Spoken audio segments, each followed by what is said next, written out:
ناظرین کرام السلام علیکم ورحمۃ اللہ تعالی وبرکاتہ۔ تو آج میں آپ کو حضرت حزقیل علیہ السلام کی قوم کا عبرت انگیز اور نصیحت آموز واقعہ سناؤں گا، جس میں اللہ رب العزت نے 72,000 افراد کو موت دے کر پھر سے زندہ کر دیا۔ امید کرتا ہوں کہ آپ ویڈیو کو اینڈ تک دیکھیں گے۔ حضرت حزقیل علیہ السلام کون تھے؟ یہ حضرت موسیٰ علیہ السلام کے تیسرے خلیفہ ہیں جو منصب نبوت پر سرفراز کیے گئے تھے۔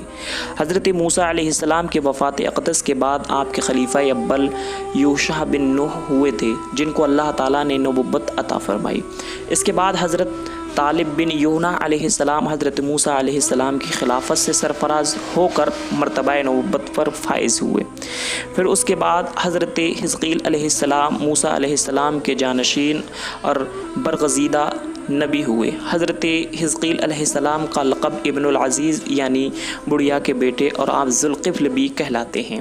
ابن العزیز کہلانے کی وجہ یہ ہے کہ آپ اس وقت پیدا ہوئے جب آپ کی ماں بہت زیادہ بوڑھی ہو گئی تھی، اور آپ کا لقب ذوالقفل اس لیے ہوا کہ آپ نے اپنی کفالت میں 70 نبیوں کو لے کر قتل سے بچا لیا تھا، جن کے قتل پر یہودی قوم آمودہ ہو گئی تھی۔ پھر یہ خود بھی اللہ کے فضل و کرم سے یہودیوں کی تلوار سے بچ گئے تھے، اور یہ برسوں زندہ رہے، اپنی قوم کی ہدایت کرتے رہے۔ ناظرین کرام، کا واقعہ یہ ہے کہ بنی اسرائیل کی ایک جماعت جو حضرت حزقیل علیہ السلام کے شہر میں رہا کرتی تھی، شہر میں طاعون کی وبا پھیل جانے سے ان لوگوں پر موت کا خوف سوار ہو گیا، اور یہ لوگ موت کے ڈر سے سب کے سب شہر چھوڑ کر ایک جنگل میں بھاگ گئے، وہیں رہنے لگے۔ اللہ تعالیٰ کو ان کی یہ حرکت بہت زیادہ ناپسند ہوئی، چنانچہ اللہ تعالیٰ نے ایک عذاب کے فرشتے کو اس جنگل میں بھیج دیا، جس نے ایک پہاڑ کی آڑ میں چھپ کر چیخ کر بلند آواز میں یہ کہہ دیا کہ تم سب مر جاؤ۔ اور اس خطرناک اور ہولناک چیخ کو سن کر بغیر کسی بیماری کے بالکل اچانک یہ سب مر گئے، جن کی تعداد تقریباً 70,000 ہے۔ ناظرین کرام، ان کی تعداد کے بارے میں الگ الگ روایت موجود ہیں۔ ایک روایت میں 40,000 اور ایک میں 8 اور کچھ میں اس سے زیادہ۔ ناظرین کرام، ان مردوں کی تعداد اس قدر زیادہ تھی کہ ان کی کفن اور دفن کا کوئی انتظام نہ کر پایا، اور ان مردوں کی لاشیں کھلے میدان میں بنا کفن 8 دن تک سڑنے لگی۔ بے انتہا تعفن اور بدبو سے پورے جنگل بلکہ ان کے اطراف میں بدبو پیدا ہو گئی۔ کچھ لوگوں نے ان کے اوپر رحم کھا کر چاروں طرف دیوار اٹھا دی تاکہ یہ لاشیں درندوں سے محفوظ رہ سکیں۔ کچھ دنوں کے بعد حضرت حزقیل علیہ السلام کا اس جنگل میں ان لاشوں کے پاس سے گزر ہوا تو اپنی قوم کی اتنی سارے انسانوں کی موت ناگہانی بنا کفن لاشوں کی فراوانی دیکھ کر رنج و غم سے ان کا دل بھر گیا۔ آپ دیدہ ہو گئے، اللہ تعالیٰ کے دربار میں دکھ بھرے دل سے گڑ گڑا کر دعا مانگنے لگے کہ اللہ، یہ میرے قوم کے افراد تھے جو اپنی نادانی سے یہ غلطی کر بیٹھے اور موت کے ڈر سے شہر چھوڑ کر جنگل میں آ گئے۔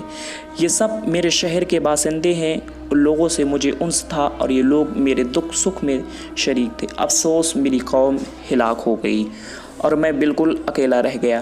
اے میرے رب، یہ وہ قوم تھی جو تیری حمد کرتی تھی اور تیری توحید کا اعلان کرتی تھی اور تیری کبریائی کا خطبہ پڑھتی تھی۔ آپ بڑے سوجو دل کے ساتھ دعا میں مشغول تھے۔ اتنی دیر میں آواز غیب آئی کہ اے حزقیل، ان بکھری ہوئی ہڈیوں سے فرما دیجئے کہ بے شک اللہ تعالیٰ تم کو حکم فرماتا ہے کہ اکٹھی ہو جاؤ۔ یہ سن کر بکھری ہوئی ہڈیوں میں حرکت ہوئی، ہر آدمی کی ہڈی آپس میں جوڑ کر ہڈیوں کا ڈھانچہ بن گیا۔ پھر آواز غیب آئی کہ اے حزقیل، ان ہڈیوں سے کہو کہ اللہ تعالیٰ تم کو حکم کرتا ہے کہ تم گوشت پہن لو۔ یہ سنتی ہی ہڈیوں پر گوشت چڑھ گیا۔ پھر تیسری بار وحی آئی کہ اے حزقیل، ان مردوں سے کہہ دو کہ اللہ کے حکم سے تم اٹھ کر کھڑے ہو جاؤ۔ تو آپ کی زبان سے یہ جملہ نکلتی ہی تو یہ ساری لاشیں ایک دم یہ جملہ پڑھتے ہوئے کھڑی ہو گئیں، سبحانک اللہم و بحمدک لا الہ الا انت۔ پھر یہ جنگل سے روانہ ہو کر اپنے شہر میں دوبارہ آباد ہو گئے اور اپنی عمروں کی مدت پر زندہ رہے۔ لیکن ان لوگوں پر موت کا اتنا نشان باقی رہ گیا کہ ان کی اولادوں کے جسموں سے سڑی ہوئی لاشوں کی بدبو ہمیشہ آتی رہی، اور یہ لوگ جو بھی کپڑا پہنتے تھے وہ کفن کی صورت میں ہو جاتا تھا، اور قبر میں جس طرح کفن میلا ہو جاتا ہے اس طرح میلا پن ان کے کپڑوں پر نمودار ہو جاتا تھا۔ چنانچہ یہ اثرات یہودی میں آج تک پائے جاتے ہیں جو ان لوگوں کی نسل سے باقی رہ گئے۔ ناظرین کرام، اللہ تعالیٰ نے یہ عجیب و غریب واقعہ قرآن مجید میں اس طرح واضح فرمایا کہ جس کا ترجمہ یہ ہے کہ اے محبوب، تم کو ان لوگوں کا قصہ تحقیق نہیں ہوا جو کہ اپنے گھروں سے نکل گئے تھے، اور وہ لوگ ہزاروں ہی تھے۔ موت سے بچنے کے لیے اللہ تعالیٰ نے ان کے لیے حکم فرما دیا کہ تم مر جاؤ، پھر ان کو زندہ کر دیا۔ بے شک اللہ تعالیٰ بڑا ہی فضل و کرم کرنے والا ہے لوگوں کے حال پر، لیکن اکثر لوگ شکر نہیں کرتے۔ ناظرین کرام، بنی اسرائیل کی اس قوم سے ہمیں یہ سبق ملتا ہے کہ انسان موت کے ڈر سے اپنی جان نہیں بچا سکتا، لہٰذا موت سے بھاگنا بالکل بیکار ہے۔ اللہ تعالیٰ نے جو موت مقرر فرما دی وہ اپنے وقت پر ضرور آئے گی، نہ ایک سیکنڈ پہلے آ سکتی اور نہ ایک سیکنڈ بعد۔